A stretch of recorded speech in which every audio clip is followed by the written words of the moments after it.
ഇന്നത്തെ ഈ ഹാളിൽ സന്നിഹിതരായിരിക്കുന്ന ഫിസിക്സ് ഡിപ്പാർട്ട്മെൻറ്റിലെയും SN കോളേജിലെ വിവിധ ഡിപ്പാർട്ട്മെൻറ്റുകളിലെ പ്രിയപ്പെട്ട വിദ്യാർത്ഥി സുഹൃത്തുക്കളെ, കോളേജിലെ മറ്റ് അധ്യാപകരെ, ഒരു 10 മിനിറ്റ് കൊണ്ട് നമ്മുടെ സംസാരം അവസാനിപ്പിച്ച് നമ്മൾ ടെലസ്കോപ്പിലൂടെ സൂര്യനെ കാണാം. പറ്റുമെങ്കിൽ ഒരു 8 മിനിറ്റ് കൊണ്ട് ഞാൻ എൻ്റെ സംസാരം അവസാനിപ്പിക്കും. ഈ ജ്യോതിഷം പഠിച്ച ആളുകൾ ചില പ്രവചനങ്ങൾ നടത്തും, ചില കാര്യങ്ങൾ. അപ്പോൾ എനിക്ക് തോന്നുന്നത് ഒരു 21 കുട്ടികൾ എങ്ങനെയെങ്കിലും ഇതൊന്ന് അവസാനിപ്പിച്ച് ഞങ്ങളെ പുറത്തേക്ക് വിടണേ എന്നാഗ്രഹിക്കുന്ന ആളുകൾ 21 കുട്ടികൾ ഇതിനകത്തുണ്ട്. അതിൽ S എന്ന അക്ഷരത്തിൽ തുടങ്ങുന്ന 3 പേരുണ്ട്. 3 പേർ. അപ്പോൾ ഞാൻ അവരുടെ പേരുകൾ തൽക്കാലം പറയുന്നില്ല. പേരും അഡ്രസ്സും ഒക്കെ ഞാൻ ഫോണിൽ കുറിച്ചു. ഞാനിത് പറയാൻ കാര്യം, നമ്മുടെ ഈ ശാസ്ത്ര ക്ലാസ്സുകൾ പൊതുവിൽ എല്ലാവരും അല്ല, പൊതുവിൽ ഇത്തിരി ഡ്രൈ ആയിട്ട് പഠിപ്പിക്കുന്നത് കൊണ്ടാണോ, ആ വിഷയം ഇത്തിരി കട്ടിയുള്ളത് കൊണ്ടാണോ, നമുക്ക് എങ്ങനെയെങ്കിലും ക്ലാസ്സിൽ നിന്ന് ഇറങ്ങിപ്പോവാനാണ് സാധാരണ തോന്നാറ്. ഇത് കൂടാതെ കേരളത്തിലെ ഒരു പ്രധാനപ്പെട്ട വ്ളോഗർ, സഞ്ചാര സാഹിത്യമൊക്കെ പറയുന്ന, പ്രത്യേക ടോണിൽ അവതരിപ്പിക്കുന്ന ഒരാൾ ഒരു ദിവസം പറയുകയാണ്, എന്തിനാണ് ഈ സൈൻ തീറ്റ, കോസ് തീറ്റ തുടങ്ങിയ കാര്യങ്ങൾ പഠിക്കുന്നത് എന്ന് ഒരു വ്ളോഗർ പറയുകയാണ്. അതിൻ്റെ അടിയിൽ ഇഷ്ടംപോലെ മാതാപിതാക്കളും അഭ്യസ്തവിദ്യരായ ആളുകളും വന്ന് കമന്റ് ചെയ്തിരിക്കുന്നു. ശരിയാണ്, സൈൻ തീറ്റയും കോസ് തീറ്റയും പഠിച്ചിട്ട് ഞങ്ങൾക്ക് യാതൊരു പ്രയോജനവും ഇല്ല എന്ന് പറയുകയാണ്. നമ്മളോട് എല്ലാ ആളുകളും പറയുന്നത് കോളേജിലും സ്കൂളിലും പോകുന്നത് പണി പഠിക്കാനാണ് എന്നുള്ള സങ്കല്പമാണ്. ഡിഗ്രി കഴിഞ്ഞവനാണ് ഒരു പണിയും അറിയില്ല എന്നാണ് പറയുന്നത്. പക്ഷേ നമ്മൾ ഓർക്കേണ്ടത്, നമ്മൾ കലാലയങ്ങളിൽ പോകുന്നത്, സ്കൂളുകളിൽ പോകുന്നത് പണി പഠിക്കാനല്ല, വിജ്ഞാനം ആർജിക്കാനാണ്, അറിവ് ആർജിക്കാനാണ്. അത് അജ്ഞതയിൽ നിന്ന് സ്വതന്ത്രരാകാനാണ് എഡ്യൂക്കേഷൻ ഉണ്ടായിട്ടുള്ളത്, പണി പഠിപ്പിക്കാനല്ല. പണി പഠിപ്പിക്കാൻ വേറെ സ്ഥാപനമുണ്ട്, അത് സ്കൂളിലോ കോളേജിലോ പോകേണ്ട ആവശ്യമില്ല. ലോകത്തെ മനസ്സിലാക്കാൻ, പ്രപഞ്ചത്തെ മനസ്സിലാക്കാൻ, മനുഷ്യനെ മനസ്സിലാക്കാൻ, പരസ്പരം മനസ്സിലാക്കാൻ, സ്നേഹിക്കാൻ, പ്രണയിക്കാൻ, ഇതിനൊക്കെയാണ് നമ്മൾ കലാലയങ്ങളിലേക്ക്, സ്കൂളുകളിലേക്ക്, അറിവാർജിക്കുന്ന സ്ഥലങ്ങളിലൊക്കെ പോകുന്നത്. പണ്ട് രാജാക്കന്മാരുടെ കാലത്ത് രാജകുമാരന്മാരെ പണി പഠിപ്പിക്കാനാണോ ഗുരുകുലത്തിൽ പറഞ്ഞയച്ചിരുന്നവർ? അല്ല, അറിവാർജിക്കാനാണ്, പലതരത്തിലുള്ള അറിവുകൾ. നമ്മളൊന്ന് ആലോചിക്കണം, നമ്മുടെ നാട്ടിൽ കൽപ്പണിക്കാരുണ്ട്.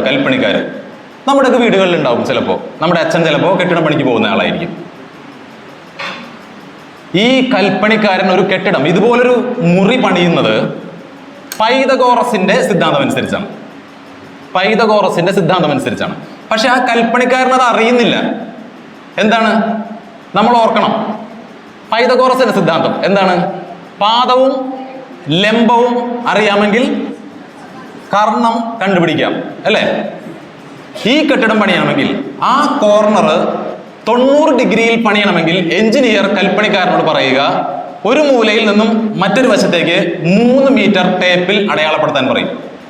ഒരു വശത്ത് നിന്ന് 4 മീറ്റർ അടയാളപ്പെടുത്താൻ പറയും. ഈ 3 മീറ്ററിൽ നിന്ന് 4 മീറ്ററിലേക്ക് ടേപ്പ് പിടിച്ചാൽ 5 മീറ്റർ കിട്ടുന്നുണ്ടോ എന്ന് നോക്കാൻ പറയും. എങ്കിൽ പണി ആരംഭിച്ചോളാൻ പറയും. എന്താണ് കാര്യം? 3 3 9, 4 4 16, 16 9 25, 25ന്റെ റൂട്ട് 5, എങ്കിൽ ഓക്കെ ആണെന്ന് പറയും. പക്ഷെ ഇത് പൈതഗോറസിന്റെ സിദ്ധാന്തമാണെന്ന് കൽപ്പണിക്കാരൻ അറിഞ്ഞിട്ടല്ല ഇത് ചെയ്യുന്നത്. എന്ന് വെച്ചാൽ ഈ ലോകത്ത് ജീവിക്കുന്ന എല്ലാ മനുഷ്യരും സയൻസിന്റെ അടിസ്ഥാന തത്വങ്ങൾ വെച്ചുകൊണ്ട് തന്നെയാണ് ജീവിക്കുന്നത്. അപ്പോൾ ആ വ്ളോഗർ പറഞ്ഞതിനോട് വിയോജിപ്പ് രേഖപ്പെടുത്താൻ വേണ്ടിയാണ് ഞാനത് പറഞ്ഞത്. നമ്മളിത് മനസ്സിലാക്കുകയാണെങ്കിൽ കൂടുതൽ എളുപ്പത്തിൽ, കൂടുതൽ രസകരമായി നമുക്കിത് ആസ്വദിക്കാൻ പറ്റുമെന്ന് ഞാൻ വിചാരിക്കുന്നു. ഇന്ന് നമ്മൾ സൂര്യനെ കാണുന്നു. ഈ അടുത്ത് ആദിത്യ L1 എന്ന് പറയുന്ന ഒരു മിഷൻ നമ്മൾ വിക്ഷേപിച്ചു, അല്ലേ? ടീച്ചർ ഇവിടെ ആസ്ട്രോഫിസിക്സിൽ പഠനം നടത്തുന്ന ആളാണ്. ടീച്ചർ നിങ്ങളോട് സംസാരിച്ചു കാണും, അല്ലേ? ഇതാണ് ലഗ്രാഞ്ചിയൻ പോയിന്റ്, അല്ലേ? ആ പോയിന്റിലാണ് നമ്മൾ ഈ കൊണ്ടുപോയി നിർത്തിയിരിക്കുന്നത്. എന്താണ് ഈ പോയിന്റ് എന്നും ഭൂമിയും സൂര്യനും ഇടയ്ക്കുള്ള ഭൂമിയുടെ ആകർഷണ വലയം വിട്ടിട്ടാണ് നമ്മുടെ ഈ വാഹനം നിൽക്കുന്നത്. അതൊരു എന്താണ് ജോസഫ് ലഗ്രാഞ്ചിയൻ അല്ലെ, ഒരു ഇറ്റാലിയൻ ഗവേഷകന്റെ പേരാണത്. അപ്പോൾ എന്താണ് ഈ പോയിന്റ് എന്നും ആ പോയിന്റ് സവിശേഷത എന്താണെന്നും അവിടെ ഭൂമിയുടെ ആകർഷണം ഉണ്ടോ എന്നൊക്കെ നിങ്ങൾ പിന്നീട് പഠിച്ചു നോക്കുക. എന്തായാലും നമ്മൾ ആകാശത്തെ പഠിക്കാൻ, സൂര്യനെ മാത്രമല്ല ഈ പ്രപഞ്ചത്തിലുള്ള സമസ്ത കാര്യങ്ങളെയും പഠിക്കാനുള്ള ഒരു പരിപാടിയുടെ തുടക്കം എന്നുള്ള നിലയ്ക്ക് ഇതിനെ കാണണമെന്നാണ് ഞങ്ങളുടെ അഭ്യർത്ഥന. നമുക്കിന്ന് വാച്ചുണ്ട്, ക്ലോക്കുണ്ട്, എല്ലാ സംവിധാനങ്ങളും ഉണ്ട്. നമ്മൾ ആരെങ്കിലും 1970 അല്ലെങ്കിൽ 2000 നിങ്ങൾ ജനിച്ചത് എന്ന് പറഞ്ഞാൽ കലണ്ടർ ഇല്ലാത്തൊരു കാലത്ത് ഈ ഒരു ഡേറ്റിന് ഒരു പ്രസക്തിയില്ല. ഇവിടെ കിടക്കുന്ന ഏതെങ്കിലും ഒരു കലണ്ടർ എടുത്ത് നിങ്ങളുടെ ആരുടെയെങ്കിലും കയ്യിൽ തന്നാൽ നിങ്ങൾക്ക് അതുപോലെ കലണ്ടർ ഉണ്ടാക്കാൻ പറ്റുമോ? എനിക്കെന്തായാലും പറ്റില്ല. അടുത്ത വർഷത്തെ കലണ്ടർ ഉണ്ടാക്കാൻ നിങ്ങളോട് പറഞ്ഞാൽ ഉണ്ടാക്കാൻ പറ്റുമോ? പ്രയാസമായിരിക്കും.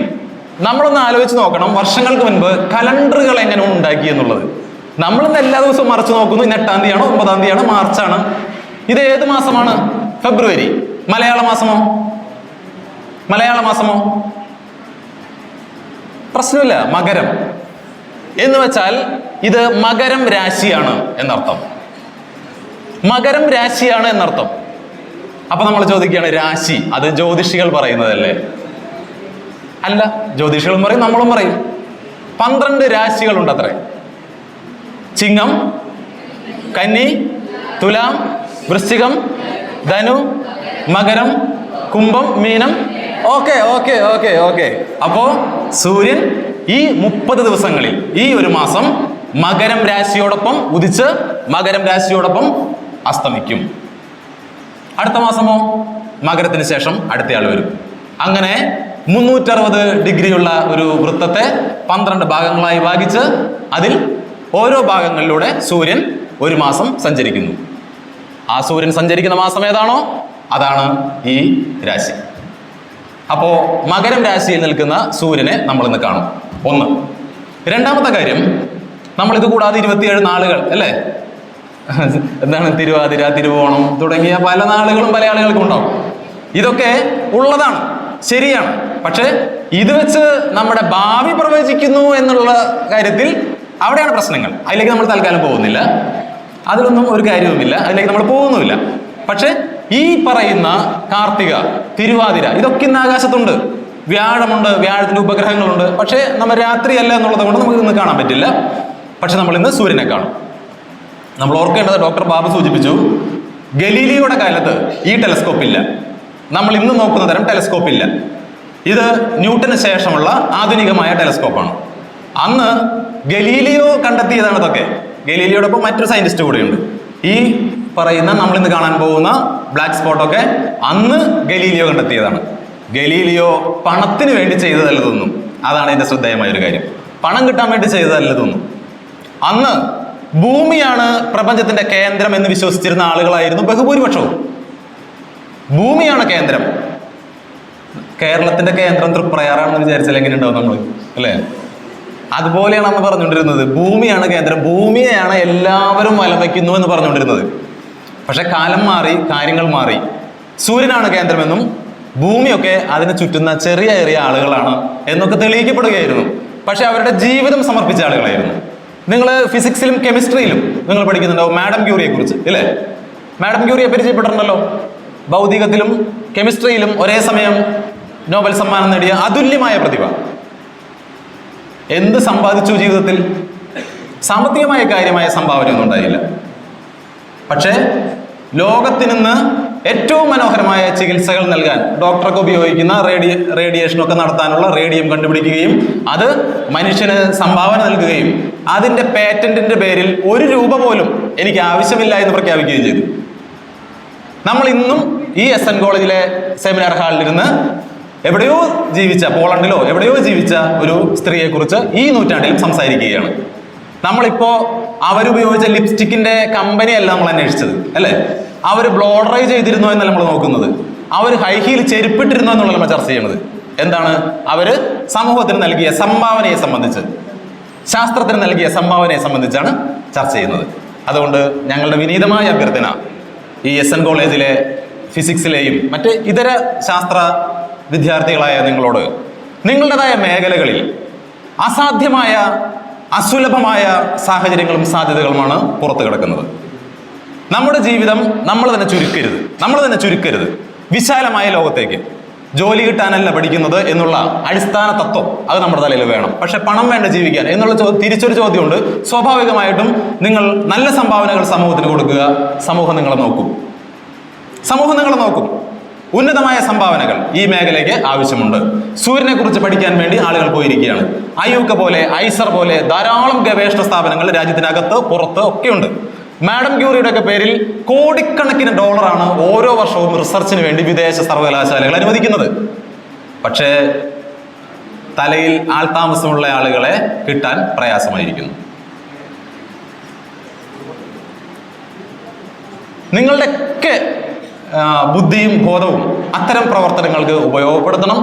ശാസ്ത്രത്തിന്റെ സമീപന രീതി അത് വ്യത്യസ്തമായ ഒരു സമീപന രീതിയാണ്. എനിക്കിഷ്ടമുള്ളത് സത്യമെന്ന് വിശ്വസിക്കാനാവില്ല. ഇപ്പൊ സമയം എത്രയാണ്? സമയം 10:40. 11 വിചാരിക്കൂ. നമുക്ക് എല്ലാവർക്കും 11 മണിയാണ്. എല്ലാവർക്കും 11 മണിയാണ്. അതിൽ ഒരു വ്യത്യാസവുമില്ല. ഇന്ന് 8-ാം തീയതിയാണ്. നമുക്ക് എല്ലാവർക്കും 8-ാം തീയതിയാണ്. പക്ഷേ വേറെ ചില കാര്യങ്ങൾ പറയുമ്പോൾ എനിക്കൊരു ശരി, നിങ്ങൾക്കൊരു ശരി, ഇവിടെ ഇരിക്കുന്ന പലർക്കും പല ശരി. അങ്ങനെ പറ്റുമോ? ഫിസിക്സിലും കെമിസ്ട്രിയിലും ബയോളജിയിലും ഒക്കെ എല്ലാവർക്കും ഒരേ ശരി, ബാക്കി കാര്യത്തിലൊക്കെ വേറെ ശരി. അതെങ്ങനെ ശരിയാവും? അത് ശരിയാകാൻ പറ്റില്ല. അപ്പം അതുകൊണ്ട് എല്ലാ കാര്യത്തിലും സമയവും കാലവും സ്ഥലവും ഒക്കെ കൃത്യമാണെങ്കിൽ എല്ലാവർക്കും ഒരു കാര്യത്തിൽ ഒരു ശരിയേ ഉള്ളൂ. അതുകൊണ്ട് സയൻസിന് ഫിലോസഫിയുമായി ബന്ധമുണ്ട്. സയൻസും ഫിലോസഫിയും ബന്ധമുണ്ട്.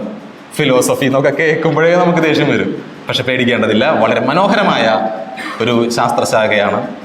നമുക്ക് നന്നായി അന്വേഷിക്കാനും പഠിക്കാനും ഒക്കെ കഴിയുന്നതാണ്. അതുകൊണ്ട് പരീക്ഷണത്തിൻ്റെയും നിരീക്ഷണത്തിൻ്റെയും നിഗമനത്തിൻ്റെയും മെത്തഡോളജിയായ സയൻസിനെ സ്വീകരിക്കാൻ നമ്മൾ തയ്യാറാവുക എന്നുള്ളതാണ്. അത് ഏതൊരു കാര്യത്തിലായാലും, പ്രണയത്തിൻ്റെ കാര്യത്തിലും സയൻസ് ആപ്ലിക്കബിൾ ആണ്.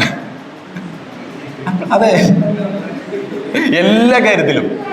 നമ്മളൊരു വസ്തു തിരഞ്ഞെടുക്കുന്ന കാര്യത്തിൽ, ഒരു ജോലി തിരഞ്ഞെടുക്കുന്ന കാര്യത്തിൽ, വീട്ടിലൊരു പ്രശ്നം ഉണ്ടാകുന്ന കാര്യത്തിൽ, ഒരു കുട്ടി ഒരു ദിവസം അച്ഛൻ മൊബൈൽ ഫോൺ വാങ്ങിക്കൊടുത്തില്ല എന്ന് പറഞ്ഞിട്ട് ആത്മഹത്യ ചെയ്യണം. അന്വേഷിച്ച് ചെന്നപ്പോൾ എന്താണ്? അച്ഛനൊരു കൂലിപ്പണിക്ക് പോകുന്ന ആളാണ്. 3 കുട്ടികളുണ്ട്. 3 കുട്ടികൾക്കും ഒരേ സമയം മൊബൈൽ ഫോൺ വാങ്ങിക്കൊടുക്കാനുള്ള ശേഷി ആ മനുഷ്യനില്ല. മൂത്ത കുട്ടിക്ക് വാങ്ങിക്കൊടുത്തു. ഏറ്റവും ഇളയ കുട്ടിയാണ് പറയുന്നത് എനിക്ക് മൊബൈൽ ഫോൺ വേണം. കൊടുക്കാത്തതിന്റെ പേരിൽ ആത്മഹത്യയാണ്. ആ പിതാവ് എന്ത് ചെയ്യും? ഈ കുട്ടിക്ക് അല്ലെങ്കിൽ ആ കുട്ടികൾക്ക് ഒരു ശാസ്ത്രീയമായ മനോഭാവം അവരുടെ വ്യക്തി ജീവിതത്തിൽ ഉണ്ടായിരുന്നെങ്കിൽ എന്ത് ചെയ്യാൻ പറ്റുമായിരുന്നു? എൻ്റെ അച്ഛന് 1000 രൂപയാണ് ആകെ വരുമാനം ഒരു ദിവസം. എല്ലാ ദിവസവും പണിയില്ല. കിട്ടുന്നതിൽ അമ്മയ്ക്ക് ചികിത്സയ്ക്ക് ആവശ്യമുണ്ട്. ബാക്കി കിട്ടുന്ന തുകയ്ക്ക് ഞങ്ങൾക്ക് കുപ്പായം വാങ്ങണം, ഭക്ഷണം വാങ്ങണം, ഈ വീട് നോക്കണം, കറണ്ട് ചാർജ് അടയ്ക്കണം. ബാക്കി 2-3 കുട്ടികൾക്കും മൊബൈൽ ഫോൺ വാങ്ങാനുള്ള പാങ് എൻ്റെ അച്ഛനില്ല എന്ന് തിരിച്ചറിയാൻ ആ കുട്ടിയെ കഴിഞ്ഞിരുന്നെങ്കിൽ ആ കുട്ടി ആത്മഹത്യയിലായിരുന്നു. അപ്പൊ ശാസ്ത്രബോധം എന്ന് പറയുന്നത് ഏതെങ്കിലും സൂത്രവാക്യങ്ങൾ പഠിക്കലല്ല. അതിന് നമ്മൾ സയന്റിഫിക് നോളജ് എന്ന് പറയാം. സയന്റിഫിക് ടെമ്പർ എന്ന് പറയുന്നത് വേറെയാണ്. ശാസ്ത്രജ്ഞാനവും ശാസ്ത്രബോധവും രണ്ടാണ് എന്ന് തിരിച്ചറിഞ്ഞുകൊണ്ട് നിങ്ങൾ സൂര്യനിരീക്ഷണത്തിലേക്ക് പോകണം എന്ന് വിനീതമായി അഭ്യർത്ഥിച്ചുകൊണ്ട് ബ്രേക്ക് ത്രൂ സയൻസ് സൊസൈറ്റി ശാസ്ത്രം മനുഷ്യന്, ശാസ്ത്രം ചിന്തയിൽ, ശാസ്ത്രം സമൂഹത്തിന് എന്ന മുദ്രാവാക്യം ഉയർത്തിക്കൊണ്ടാണ് ബ്രേക്ക് ത്രൂ സയൻസ് സൊസൈറ്റി പ്രവർത്തിക്കുന്നത്. ഞങ്ങളൊരു വിനീതമായ അഭ്യർത്ഥന, നിങ്ങളുടെ കുട്ടികൾ, ഈ കോളേജിലെ കുട്ടികൾ മറ്റ് സ്കൂളുകളിലും കുട്ടികൾക്കുമൊക്കെ ഇതുപോലുള്ള സ്ഥലങ്ങളിൽ പോയി നിങ്ങൾ ഫാക്കൽറ്റികളായി പോകണം. നിങ്ങൾ പഠിച്ച കാര്യങ്ങൾ നിങ്ങളുടെ കുട്ടികൾ അടുത്ത തലമുറയ്ക്ക് പറഞ്ഞു കൊടുക്കാനുള്ള അവസരങ്ങൾ ധാരാളമായി ഉണ്ട്. അതുകൊണ്ട് പ്രവീൺ സാറിനോടും നമിത ടീച്ചറോടും പ്രീത ടീച്ചറോടും ഒക്കെ സംസാരിച്ച് ബ്രേക്ക് ത്രൂ സയൻസ് സൊസൈറ്റി ജില്ലയിലുടനീളം പല സ്ഥലങ്ങളിലും ഇതുപോലുള്ള പരിപാടികൾ സംഘടിപ്പിക്കുന്നുണ്ട്. സാധ്യമാണെങ്കിൽ നിങ്ങളവിടെ പ്രിപ്പയർ ചെയ്ത് കുട്ടികൾക്ക് വേണ്ടി ഇത്തരം വിഷയങ്ങൾ സംസാരിക്കണം. ഫെബ്രുവരി 28-ന് ഇവിടെ വിശാലമായ ഒരു പരിപാടി പ്രവീൺ സാർ ആലോചിക്കുന്നു എന്നാണ് അറിയാൻ കഴിഞ്ഞത്. അന്ന് രാത്രിയിൽ നമുക്ക് ഈ ടെലിസ്കോപ്പ് ഉപയോഗിച്ച് വിവിധ തരത്തിലുള്ള നക്ഷത്രക്കൂട്ടങ്ങൾ, കോൺസ്റ്റലേഷനുകൾ, കാർത്തിക, തിരുവാതിര, ഓറിയോൺ തുടങ്ങിയിട്ടുള്ള സകലമാന ആളുകളെയും നമുക്ക് നോക്കിക്കാണാം. എല്ലാവരെയും ഒരിക്കൽ കൂടി ബ്രേക്ക് ത്രൂ സയൻസ് സൊസൈറ്റിയുടെ പേരിൽ അഭിവാദ്യം ചെയ്തുകൊണ്ട് GSFK തിരുവനന്തപുരത്ത് നടക്കുന്ന ഗ്ലോബൽ സയൻസ് ഫെസ്റ്റ് കേരള ആ പരിപാടി വിശാലമായ ഒരു പരിപാടിയാണ്. മിനിമം ഒരു 8 മണിക്കൂറെങ്കിലും കാണേണ്ടതുണ്ട് എന്നാണ് അറിയാൻ കഴിഞ്ഞത്.